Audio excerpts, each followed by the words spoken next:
Welcome to The Driven Entrepreneur, where we sit down with visionaries, trailblazers, and entrepreneurs and discover why and how they do what they do. We'll get the backstory, plus plenty of life and business lessons along the way. Here's your host, Matt Brauning. Hey, what's going on, everyone? Welcome back to The Driven Entrepreneur. It's Matt Brauning. And another day, another purpose that you're pushing through in your life as an entrepreneur. And I realize every single week the struggle's real and the victories are even sweeter. But one of the questions I get a lot, and one of the things that our community is really diving into more and more, is this question about the intersection of art and business, of creation and sales, right? Of authentically being you and creating what you want, but then having to work in the market and the demographic and selling to the people. And can you do both? Well, I'm on a kick right now. We had, last week we had an amazing, powerful fashion designer on. This week we have a world-class artist who not only is a phenomenal artist, not only is a military veteran of the United States Air Force, but is also an incredible marketer, sales trainer, and does it all. He teaches artists the art of selling art, as well as, of course, creating all of his own beautiful art, and he gets it as prolific out in the world. I'm talking about none other than Jason Matais. He's in the greater Seattle area, and he's joining us. You're a New York native. You're doing photographs. He's doing it all, and I cannot wait to jump into this conversation. Jason, welcome to the show, man. How you doing? I'm doing awesome, especially after that introduction. I want to record that and listen to it every morning. Oh my God. I'll be your daily meditation, man. Even though I stumble through it, I often think how cool would it be whenever I go on a radio show if I could just have a little person announcing before I walk into every room, right? Yeah. And with us today at the 5-year-old birthday party is none other than best-selling author. What are those market jesters or? Oh yeah, little court jester. Court jesters, that's it. Let's do it. Well, hey man, I want to jump in with you. So I don't often meet or have on the show someone who is a military veteran and an artist. In my mind, and I know this is not accurate, but in my mind, someone who's been through the military, they all are like, a certain type of mindset. Does that make sense? And I know that's not accurate. Can you kind of walk me through, you spent 6 years in the Air Force. What was that like with your personality? Was that easy? Were there any challenges because of kind of the way your mind works and the creative side of you? Tell me about that a little bit. So I think a lot of what my time in the military, I felt very underutilized, and I'd never really connected it to me being a creative. I just connected it to me being way smarter than the job they put me in. But that is the thing. I love my ammo family. Like they're integral to the person that I am today. I was an ammo troop in the Air Force, so I used to build and maintain bombs and missiles. And I was a black sheep growing up. So being a black sheep in the military worked. Our whole crew were black sheeps. We did all our work on one obscure corner of the base. No one could visit us behind fences, and not even the commander. So we had our own little subculture. And I think that. So you were like in a high level security area because of what you were working on, something like that? Or you were just off in the corner because that's where they put you? We're off in the corner because if we do something wrong, then there's a lot of people that hurt, right? Because it's bombs and missiles, right? Large consequence. Yeah. Wow. And for security, because, they're bombs and missiles, and you don't want people just walking out with them, right?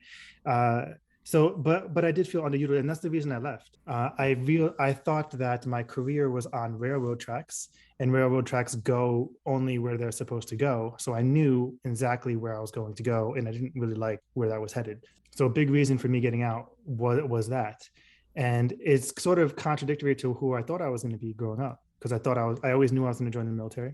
Why? I'm a 6th generation first son, and every first son in my family joins the military. Wow. So my grandfather was I think like an equivalent rank of a colonel in the Philippine Army. My father was also a prior enlisted artillery captain, and then it was me, and my sister ended up joining too. So no one ever told us we had to, but that was always the thing that was going to happen. And I thought I was going to be an Air Force pilot. I thought I was going to be enlisted, join the military, get my commission, become a pilot, fly really fast. I got in trouble, so that didn't happen. But So you got relegated after a little bit of trouble, The Air Force is pretty strict. It's just a strict environment. I would So imagine. I got in trouble for underage drinking, which dumbass thing. It was 3 in the morning. I was playing pool in the basement by myself because I was on night shift.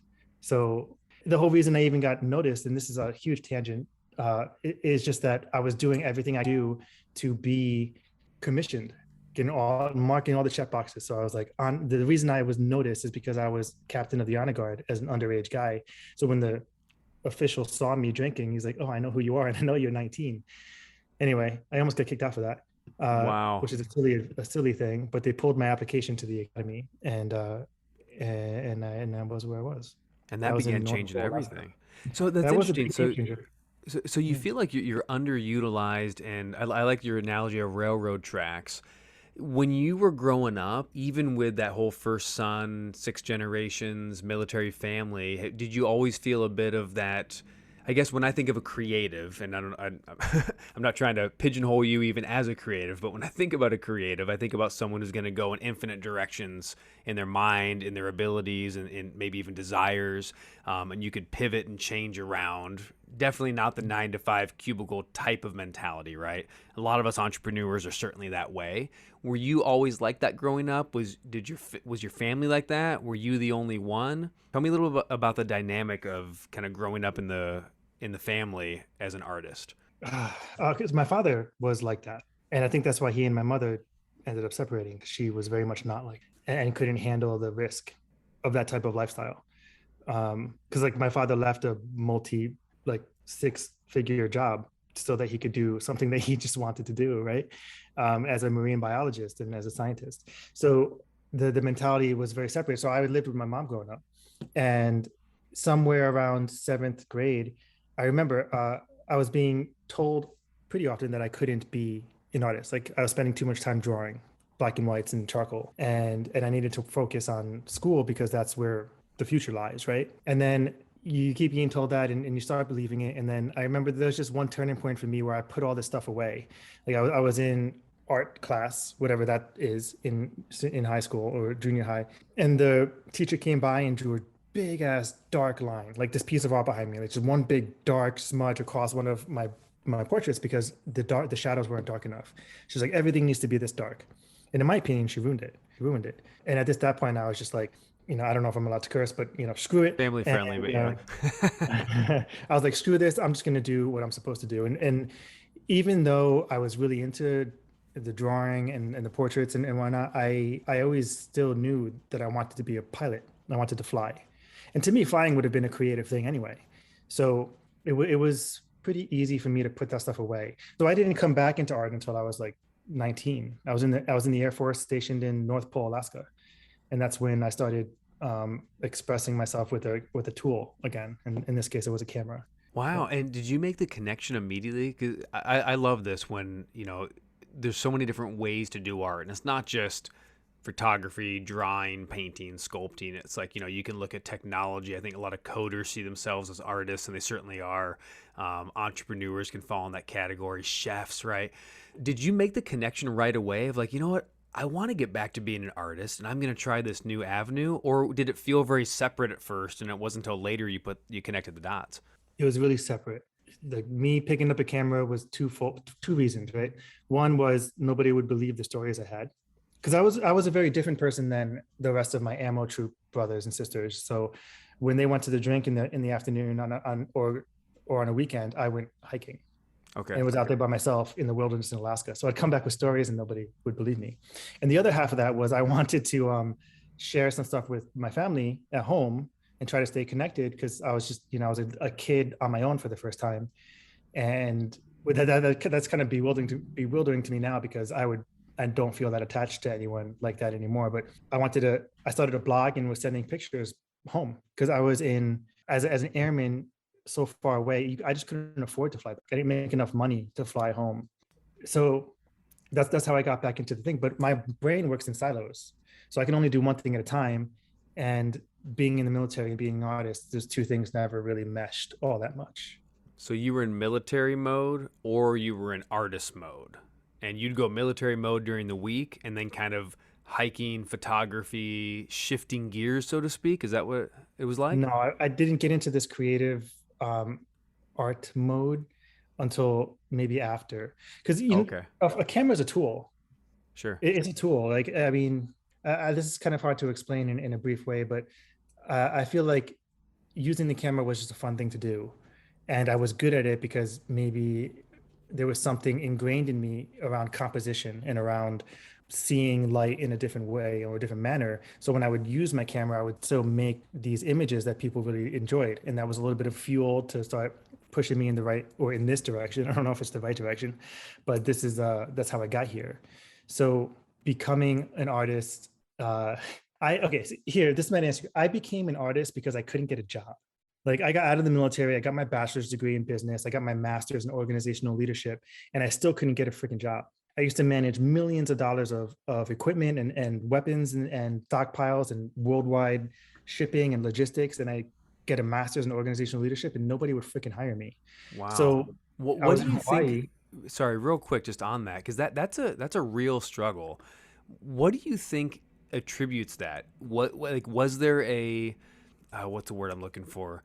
Like around being a veteran, was that part of the issue, or is it like interviewing skills, or was it I don't have a job experience even though I had military experience? That That's it right what do you there. think the issue was? That the issue? They didn't I- view it as job experience even though They it don't view clearly it is as better real than world any? experience. Okay. And maybe, yeah, I'm not going to agree with them, but there is it's a separate culture, a separate subculture in America. So like HR people they would just not see me as having experience, but I had this education, which would require them to pay me for it. And they didn't see me as having the experience. So there was this gap, I guess, or this point where the two boxes weren't aligning, and they would just go for someone else. Right. I see. Yeah. I mean, there's something to the different kind of experience, right? But I gotta say, if I'm looking for someone in my company, I sure like the idea of having somebody with. I mean, talk about organizational structure that's beyond what I could comprehend and run for a public or a civilian company. My goodness. So you're having trouble finding stuff. Instead, you find yourself jumping back into art in a whole different way. Tell me a little bit about when you make the connection that, holy moly, I'm not a photographer, I'm an artist. I still don't. Or how I, would you put that? I don't it's want to put words hard. in your That's mouth. hard for me because I'm super. I am very logically driven. Hmm. So I always say I'm a photographer and an artist, or now in the last year or two I've been able to say I'm an artist, but it's always been a hard thing for me to talk about because I came up like blue collar, right? Where if you weren't sweating, you weren't making money, or you weren't doing something worth money. And I think I lost track of your question, but I realized that this could be a real career Yeah. or a real income when I was just starting my master's, and the only thing that was making me money at the time was selling my work. And I was just, why don't I just do that? If it's money, it's money. It's just sales, right? It's just I sell a luxury product to the right audience, Hmm. and Do you remember and the that's first how I've piece that you approached sold? the first piece that I remember. The first piece that's important. Well, Okay. actually, the first piece I sold was this photograph of Hanama Bay. It's in the archive on my website. So if you were like good to go to jasonmatias.com/Hanama Sunrise, the piece is sold out. Um, but that was the first piece I sold, and the first piece that was super super popular. Um, it was like all over any Hawaii related things. But the first piece that was really significant for me realizing this was a real career was this piece called Eternity Beach. And it's my first real photograph with a DSLR. And it's like a 4-minute photograph that I photographed at like 4 a.m. in Hawaii. And I went and took that picture the day I got my camera, the day I got my first camera. And it was a huge the thing was I told myself that I could justify buying a real camera and upgrading to a DSLR as long as I could sell my work to pay for it. There you So go. so anyway, I'm at an art show in Hawaii, and I realized two things: that the people who wouldn't pay me for my work wouldn't pay me if I dropped the work 50%.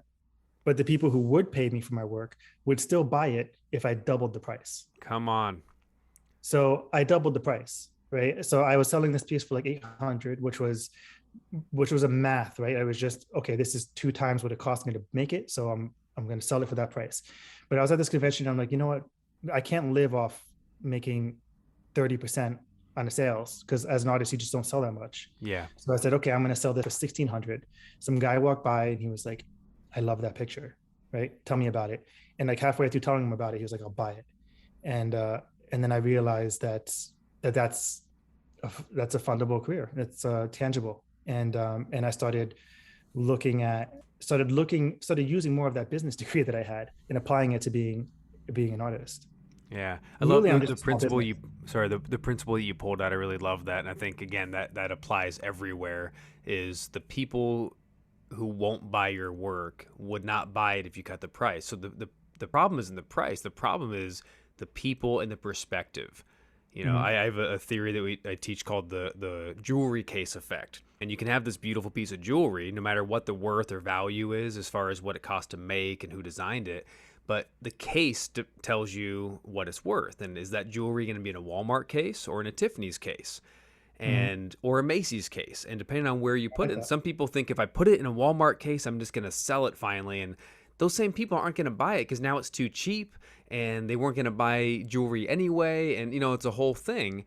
But you Price just is changed the marketing. case, and you Yeah. changed the case by bumping the price up. So you went up to 800, then you doubled it to 1,600, and then Mhm. you found your ideal client because you only needed one person to buy the piece of art, right?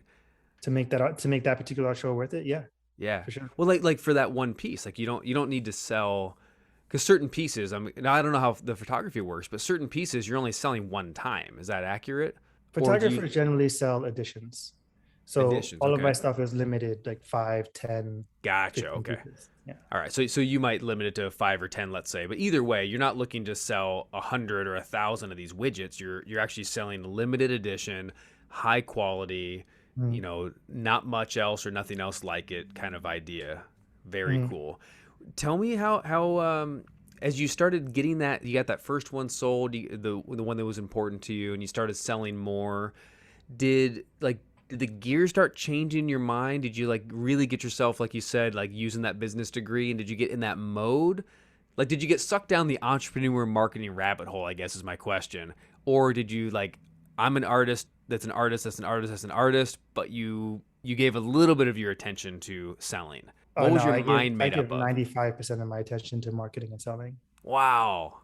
Yeah. And it helps now that that's been a gradual increase Okay. of as I learned two things. One, people will not like this, but it's popularity over talent, or reach over how good you are. So I mean, Sorry, you it's can true. so so it doesn't matter how good I am if nobody's seeing my work. That's right. So I started, understanding that more and more. And on the other side, on the actual art side, I realized that I can't just take pictures, right? Not everything I make is art. I Okay. can go and take a technically really good photo, line up light and get it all good, but that doesn't make it art. So I started focusing on and sort of doing a lot of inner work on myself to realize why I create and what it is I think is important, for me to put value out and what that is, and then only focusing on that. So I just spent 9 days in Colorado. I think I took like 35 pictures, right? And I don't think any of them are going to go in my portfolio. I just think they're good pictures, Wow. because none of them fit into this idea that I create my work around. So that's my niche, right? That's just like, Tiffany's only making certain types of jewelry that's at certain quality, or oh, what's the Rolex only making this type of watch that looks Sure. this way, right? Or this shirt by Vince. It's just they only make this one product with this one thing because that's what they want to focus on. That's what they do really well. It's super soft, by the way. Anyway, so Shout out to that's the thing. Vince. Yeah, right. So that's the thing, though. It's just that finding a niche for myself that was also means something to me, that also means something to the people who are buying from me, means I don't need to create all the time, and I shouldn't. I should just be focusing on what I'm looking for and what really means something. Put it out there. That's So those solid two advice, things. man. I'm hearing that right now for myself. I'm hearing that because it's so easy to you get asked for something. Like let's say someone goes, "Hey, can you do this portrait?" And you're like, "Well, I don't really do portraits, but a client wants it and they're going to pay me money and I can do it and I'm good at it." And then all of a sudden now you do portraits and landscape and photography and oils and you can do them all. How can you kind of reverse engineer? Walk me through a little bit, Jason. Very, very interested in figuring out what our niche is. And for you as an artist to be able to say, this is the kind of art photography I do. This is what I'm best at. Was it this is what I'm best at? Is it this is what I'm passionate about? Is it this is what's marketable? How do you define what that photography art niche is? And then what would you give as advice to a young artist or a young entrepreneur to help find that one thing rather than the 20 things that they're mediocre at? Okay, that was a bunch of questions. Sorry, let me start with the one. Let's talk about yours.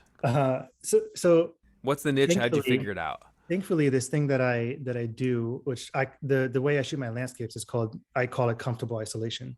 So I'm always looking for a solitary object or a subject in a much broader scene that's all very soft. So that's the style that I really, really like. And it fits into the narrative that's always going on in my head. How do you find that style is a really good question and really important because a lot of people just don't do this.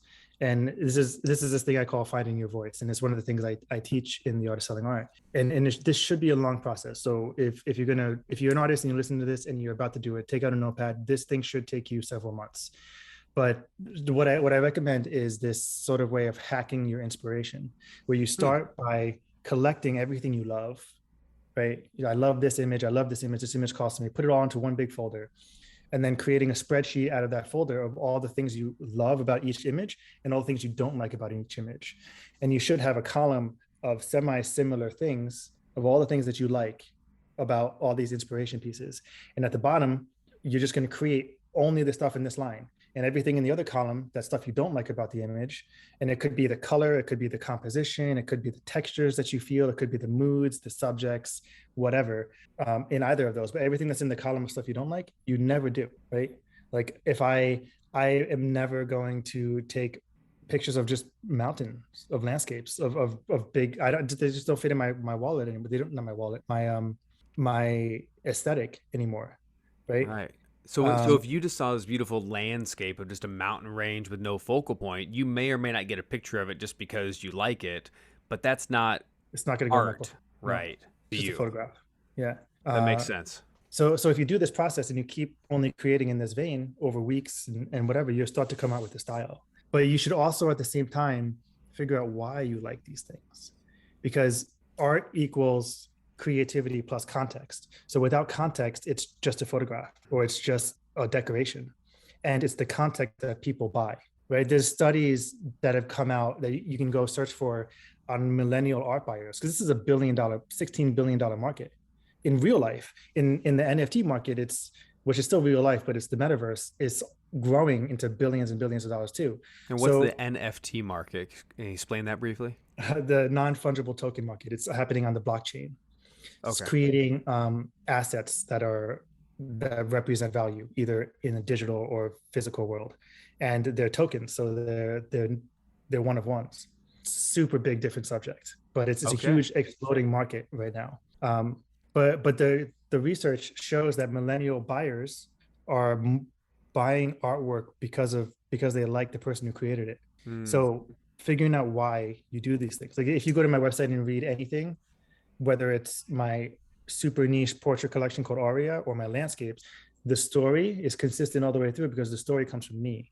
And that story and the stories I share are the reason people buy my work, because they can identify it. They see something and they feel it, but then they read it and they understand why they feel that way. And then they see a piece of themselves in you or something about you.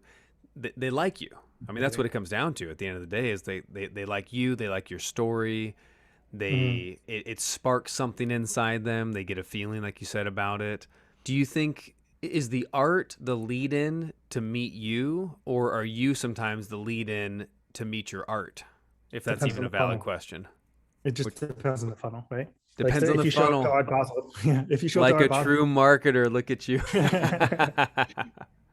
I love it, man. I love it. Well, tell me about when you the art of selling art, and you obviously were getting good at this and figuring out the marketing side of it and the selling piece, and you said you got to the point where you're 95% really focused on the marketing of it. And then in the extra time, you can pretty easily now just do your niche and create your art. What's That the, 5% is actually really hard, but yeah, what's that? that 5% is actually really hard. It's really Oh, hard for me to create a new piece. no, I can't imagine. But what's the genesis of going, you know what? I think I'm actually going to teach someone how to do this. Like I said, my brain is very analytical or logically based, Yeah. and kind of awkward, or I used to be pretty awkward, and that still comes out a lot. So I when I have a conversation with anyone, it's always, I can't talk about nothing. Like I can't just talk about the weather. I'll just sit there and be quiet. But so when I meet artists and we're hanging out and we're talking about how we're doing and whatnot, we always end up talking about business. Sure. And then one time I had a business conversation with someone who wrote an article about me, and I started getting a lot of questions, and I just couldn't field them all, right? And I understood that time is money, and what I was giving was value. So I wanted to make sure that I actually had something to give people. So I created a beta group and said, hey, I'm here to help. Like I like helping people. It's part of like one of my archetypes, right? And let's see if I actually have something to share. So we did this beta group for like 3 months, and I just brain dumped on people, and they liked it. And then I turned it into a group, which at first I was just going to charge like $40 for access to a Facebook group where I just talk about selling art. Sure. But that was a stupid idea. And so I ended up creating this program called The Art of Selling Art, and it's basically a case study on everything that I've been doing for the last 10 years as a career artist, and break it down and share it how I can share it, or share it so that other people can take it and use it for themselves. There's a big conversation going on around in the NFTs about this one sale in one of the groups I have, but the bottom line is this one person did really well, and because she did well, everyone else can do well. So we all grow together. So if I'm helping everyone, then everyone does, and we'll grow better, and be able to have a business that makes money, whether it's a few $100s a year, or paying for equipment, or full-time career like me. I think that's so important. And man, for all the kids out there, and I'm talking me and you, we're all kids, but all those kids out there that grew up with a mom or a dad who loved them very much and said, you need to knock off all the drawing because you need to focus on your degree so you can be an accountant. Or, I know you love singing, dear, but let's be honest, you're not going to get a career out of that. I'm excited to have a guy like you out in the world. I really, really am. Because you're showing those parents, and like parents today, if you're listening, you got a young kid, and I think in 2021, we're, maybe a little more often, if you see a desire or an ability in your kid, I think, and I don't have a statistic to back this up, but it seems to me that more parents are leaning towards kind of that openness of, oh, let's find out what my kid is good at and encourage that, rather than out of the fear of, well, there's only one way to do your future, and it does not include art, music, acting, performance, or any of the above, right? It's really great to have a guy like you out there. So you have this really cool PDF, and it's called The Art of Selling Art. It's 10 tips for getting your next art sale. Is this specifically for, again, a particular type of artist, or are these principles things that really anyone who relates to being an artist or a creator would be able to get value from? I think anyone who runs a small business would get value from that, to be Awesome. honest. Being an artist is you're an individual small business. And I think if we could just get people to start thinking like that, then it would change the way they approach their work. I hear so many artists say that I can't put a number on this because it's so important to me. I was like, well, then fine, then put it in the closet and no one's going to see it because you're working on something else. It's just a small business guide geared towards artists. I love that. Small business guys. It's The Art of Selling Art. You can get that. I believe you have a special page set up just for us over at jasonmatias.com/driven. And that's MATIAS. So jasonmatias.com/driven. You grab the Art of Selling Art PDF. That's free. So, goodness sakes, grab that. Also, I was just scrolling through as we've been talking. If I look distracted, I was looking at your Instagram feed, and you have some amazing artwork up there, and your photos. Again, I can see the different genres, right? Where the kind of the different aspect. But to your point, the whole thing has a vibe and has a feel and has a whole aesthetic that I can sink my teeth into, man. I can't imagine creating that stuff. Kudos to you. I create something different, I guess. My wife tells me that I'm artistic in entrepreneurship, coming up with programs, products, services, ideas, marketing. But I certainly just have so much respect for guys like you that can just see something and make it out of nothing. Good on you, dude. Last question, any piece of advice you have for, again, someone that's a little newer in the field, maybe they haven't sold any of their stuff yet, they're trying to figure out how to do that, where to do that. I don't like struggling artists. I think if you sold something for $1, you're now a working artist, right? And I'm in some acting groups as well, and it's like, are you a working actor or are you a struggling actor? And it's like, let's get rid of the struggling aspect, because you're either going to be working or you're not. What advice do you have for the newer artist to really get moving and kind of, I guess, follow in your footsteps? I would say to learn to love the work, which is what I mean by that is I hear this a lot where people are just like, I'm not inspired, right? To create something new or whatever. And I think they're using the word inspired because it's a softer parallel than what was really happening is they're not motivated, because the distance between inspiration and completion is the doldrums, right? That's right. It's the Dead Sea where there's nothing, there's no hype, just the work. There's nothing there. It's just work. And if you can figure out how to learn to love the space in between, then you can get stuff done. And that's the important part, is getting stuff done. Like, everyone wants the sale, but perfect example, NFT market, which we kind of briefly talked about, really kind of took off in February, right? I didn't really get my first sales until 2 months ago. Okay. So that's months of just constant networking, constant community building, until I got someone to pay enough attention to me to buy something, to hear my story, right? But all of that time in between, that was just business, networking, communication, marketing, with no hype and no reward, but it's part of the process. And so if you can learn to love the work, right, between designing a project and then completing a project and all the little steps in between, then you can be successful. That's so good, man. Learn to love the work, guys. You hear that? He's right. Jason Momoa, man. I mean, Jason Matias. Right? If you could see his awesome hair and his strong jawline right now, like I do, you'd just be thinking that all day long. Oh, God. You're better looking though, man. But Jason Matias tells us, I think that's absolutely perfect. Love the work, because I'm a big starter, and I'm really great at starting. I'm decent at finishing if the finish line's in sight. But I mean, I ran one marathon in my life, and it wasn't anything to brag about, right? I finished it, but I finished strong. I started strong. But I'll tell you, mile 16 to mile 21 was the part I had to figure out how to fall in love with, and I didn't.